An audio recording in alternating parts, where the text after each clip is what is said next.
Dès le 5 septembre, le président de la transition a été clair que la boussole sera la justice sera la boussole de la transition. On ne peut pas continuer à inquiéter les civils chaque fois qu'il y a la moindre faute et mettre les militaires à l'abri. Vous me permettrez de ne pas trop m'étendre sur ces sujets du fait que c'est des questions encore qui sont pendantes devant la justice. Car cela ne tient. Pour le cas du centre d'entraînement aux opérations de maintien de la paix, comme vous l'avez tous appris, il y a eu vol d'armes, il y a eu disparition d'une quantité d'armes dans le magasin d'armement du CMP. Quand une telle chose arrive partout au monde, que ce soit en France, que ce soit aux États-Unis, que ce soit dans les pays africains, dès qu'il y a ça, le premier responsable, c'est le commandant de l'unité. On ne blague pas avec les questions d'armes. Donc c'est pourquoi, bien que l'enquête est en cours, il n'a pas été puni parce qu'il est le fautif, il a été puni tout simplement parce qu'il est responsable et qu'il a manqué à ses responsabilités. Qui a réellement tué le général Sadiba Coulibaly? C'est la question que tout le monde se pose. Et si je ne me trompe pas, c'est cette curiosité qui pousse la plupart des personnes à taper le nom du général Sadiba Coulibaly, soit dans les barres de recherche de YouTube ou bien de Facebook, pour réellement comprendre ce que les créateurs de contenu comme moi ou bien les communicants des partis politiques sont en train de dire concernant la mort du général Sadiba Coulibaly.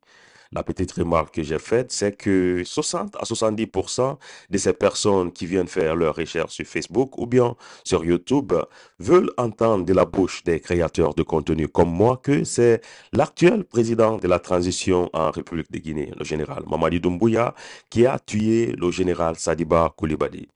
J'aimerais dire ceci à toutes ces personnes qui regardent ces vidéos ou bien à toutes ces personnes qui s'attendent de cette réponse de moi que nous sommes dans quelque chose qui est réellement risqué. Nous sommes presque dans une affaire d'État parce que voilà, la personne qui est décédée, c'est quelqu'un qui, à un moment donné, comme je le dis à chaque fois, a occupé des fonctionnalités d'une très grande importance dans notre pays, à savoir l'état-major des forces armées de la République de Guinée. Et nous le savions tous, comment est-ce que ce dernier a été interpellé. Et nous le savions aussi bien avant qu'il soit emprisonné pour une durée de 5 ans. Comment est-ce qu'il a été rétrogradé de son grade de général à colonel et en plus emprisonné pour une durée de 5 ans. Ce que j'aimerais dire, c'est que dans ces sujets comme ça, si on veut faire des affirmations, il faut réellement avoir la preuve de tout ce que nous sommes en train de dire. Sinon, on peut être passif de poursuites judiciaires. La question que j'aimerais poser à toutes ces personnes qui s'attendent à des réponses comme c'est le général Mamadi Doumbouya qui a tué le général Sadiba Coulibaly est que si je fais des affirmations comme ça sur cette chaîne ici et que en fin de compte je suis poursuivi par l'État guinéen, est-ce que c'est ces personnes-là qui vont venir m'aider à m'en sortir en prison où je serai? Est-ce que pour satisfaire leurs besoins, je dois m'exposer à des poursuites judiciaires? J'ai dit que non, ce que je suis en train de faire sur cette chaîne ici, je pense que j'ai déjà beaucoup parce que je fais en sorte que je mette les deux côtés sur la table et c'est à vous de faire votre analyse et à vous de croire à la thèse que vous voulez. Je voulais dire que le général Sadiba Coulibaly et sa famille sont représentés par des avocats et c'est à ces avocats-là de lancer soit une poursuite judiciaire ou bien de chercher à savoir réellement ce qui s'est passé dans la cellule du général Sadiba Coulibaly ou bien qu'est-ce qui a causé réellement sa mort.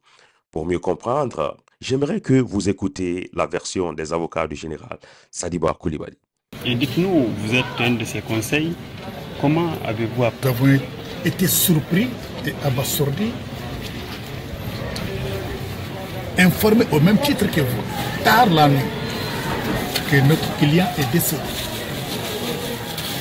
Raison de plus, on a décidé de venir dans la famille vraiment pour lever l'équivoque, pour que la famille chasse et nous compatisons au même titre que voici raison de notre présence ce matin au sein de la famille mortière. Alors, les raisons, on était avec notre client. On était avec notre client à la phase de l'enquête préliminaire jusqu'à l'audience. Après la décision, nous n'avions pas eu de contact avec notre client. Depuis le 14? Depuis le 14, après la fête, le mardi. On n'a pas eu de contact physique avec notre client, malgré l'insistance des avocats. On a demandé, répété, insisté, persisté. On n'a pas eu de contact avec notre client. Sauf tard la nuit, on nous dit qu'il est mort.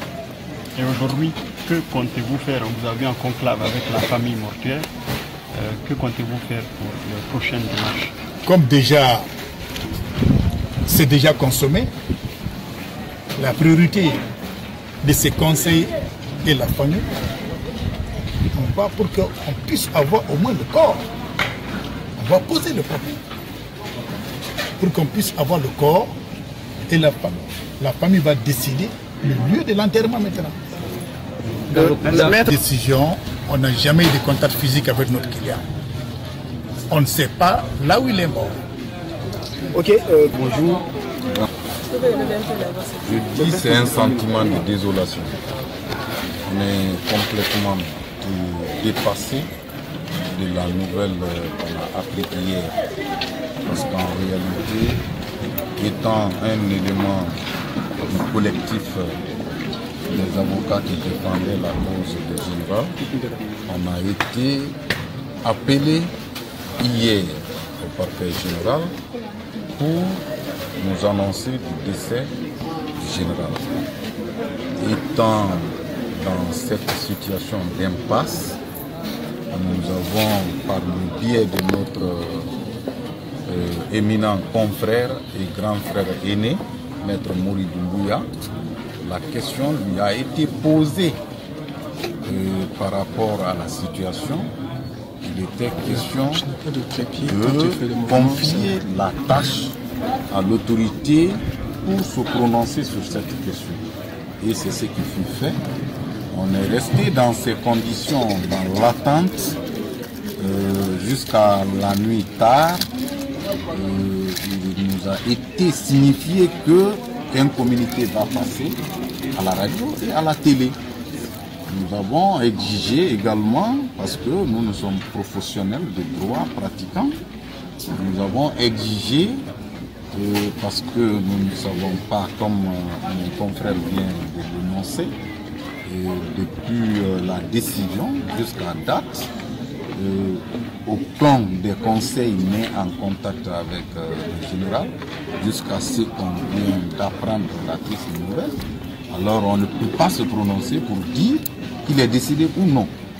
Et éventuellement, parallèlement à ça, une violation de procédure parce qu'il n'était pas à la maison centrale. C'est ça la vérité. Alors nous nous sommes dit que il faudrait forcément que nous avons les actes qui prouvent réellement qu'il est décédé. Et c'est ce qui fut fait. On nous a présenté un rapport médical provenant du médecin légiste et éventuellement la copie du communiqué. C'est ainsi vers 0 heure, on a quitté, chacun a rejoint la famille. On s'était accordé ce matin, nous les conseils, de se rendre dans la famille et éventuellement donner ces nouvelles aux sages. Et pratiquement, naturellement, comme mon ami vient de le dire. Une fois de plus encore, bienvenue à tous dans cette nouvelle vidéo. Je suis Gaspard. Et si c'est la première fois que vous regardez une de mes vidéos, n'oubliez pas de vous abonner, partager puisque ça pourrait intéresser aussi d'autres personnes. Et comme je le disais en début de cette vidéo, la plupart des personnes qui font leurs recherches soit sur Facebook ou bien sur YouTube veulent réellement entendre de la bouche des créateurs de contenu comme moi que c'est le général Mamadi Doumbouya, actuel président de la transition en République de Guinée, qui a tué le général Sadiba Coulibaly. Je pense que c'est chose qui n'est pas permis sur cette chaîne.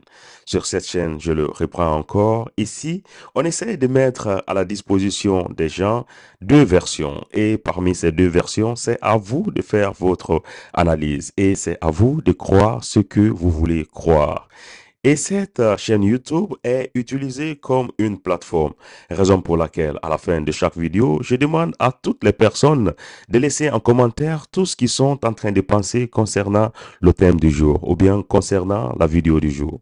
Je suis parfois étonné en bas des commentaires quand je vois les gens sont en train d'écrire que voilà, combien est-ce que le CNRD t'a payé pour venir parler comme ça? Je pense que depuis que j'ai commencé à publier des vidéos sur cette chaîne ici, je n'ai jamais pris la part de qui que ce soit. J'essaie de faire mes vidéos comme bon le semble et surtout en restant le plus neutre que possible. Quand on parle de la mort du général Sadiba Koulibaly, d'abord, il y a plusieurs précisions. On sait déjà que le général Sadiba Koulibaly a été arrêté par l'État guinéen. Ça, c'est clair de tout le monde. Et les raisons de son arrestation, on a déjà fait une vidéo sur cette chaîne où on était en train de parler de cela. Mais d'autres créateurs de contenu comme CaseFof, où j'avais publié aussi la vidéo sur cette chaîne, disaient que le général Sadiba Koulibaly était soupçonné d'organiser un coup d'État en République de Guinée. Il disait avoir des preuves. Et dans la vidéo que j'avais publiée sur cette chaîne ici, j'étais en train de dire que tout ce qu'il est en train de dire, qu'aucune source officielle de l'État de la République de Guinée ne l'a affirmé. Officiellement, nous savons que le général Sadiba Koulibaly était arrêté et qu'il était dans les mains de l'État, tout comme l'ancien président de la junte, le capitaine Moussa Dadis Camara, et tous ceux qui ont servi le CNRD à l'époque sont actuellement à la maison centrale. Parlons aussi des Kassoré et autres personnalités publiques qui sont en prison en République de Guinée. Nous savons qu'ils sont à la disposition de l'État. Et quand quelque chose les arrive, que ce soit le côté santé ou bien que le pire arrive, comme ce que nous sommes en train de voir dans le cadre du général Sadiba Koulibaly, la première personne qui est responsable, bien sûr, la personne juridique, nous savons que c'est l'État qui est responsable.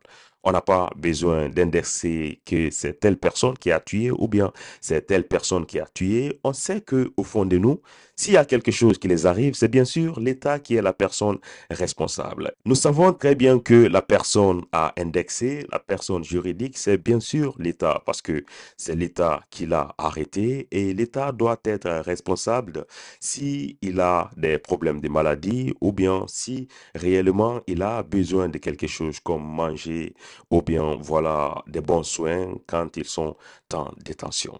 La mort du général Sadiba Koulibaly, réellement, ça fait parler dans la cité et ça fait réfléchir beaucoup.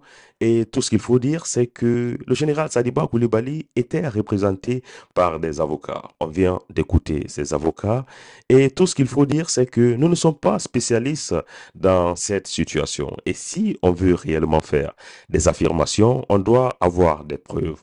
Quand on écoute comment est-ce que les avocats du général Sadiba Koulibaly sont en train de parler, on sait réellement que c'est des gens qui sont professionnels à la matière, mais quand ils parlent, ils savent réellement les mots qu'ils sont en train d'employer.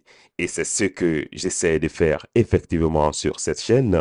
J'essaie de parler sans prendre position. Mais malheureusement, qu'il y a toujours des gens qui vont essayer de dire que voilà combien est-ce que le CNRD t'a payé pour venir prendre position. Je pense que je ne suis pas en train de prendre position. Sur cette chaîne, je n'arrête pas de le dire. Si on a des choses à dire ou bien si on a une idée contraire, il est mieux de laisser ça en commentaire parce que des dizaines, des centaines ou bien, disons, des milliers de personnes vont lire ces commentaires. Et si ils sont d'avis avec vous, ils vont essayer de laisser un like. Et s'ils ne sont pas d'avis, ils vont essayer d'apporter ce qui manque. Donc, ce qu'il faut dire et retenir, c'est que le général Sadiba Koulibaly, paix à son âme, était représenté par des avocats. Et je pense que c'est ces avocats-là qui vont soit lancer une poursuite judiciaire ou bien ce sont eux qui vont essayer de chercher à savoir réellement ce qui s'est passé. Nous sommes des profanes dans la matière, nous sommes que des spectateurs. Et ce qui s'est passé entre la junte militaire et le général Sadiba Koulibaly, qui au départ étaient membres, ce sont seulement eux qui connaissent tout cela. Nous ne sommes que des spectateurs. Sur ce, mes frères, merci à tous de regarder cette vidéo et n'oubliez pas de laisser en commentaire tout ce que vous pensez. Et on se retrouve à très bientôt pour une nouvelle vidéo, mes frères. À plus.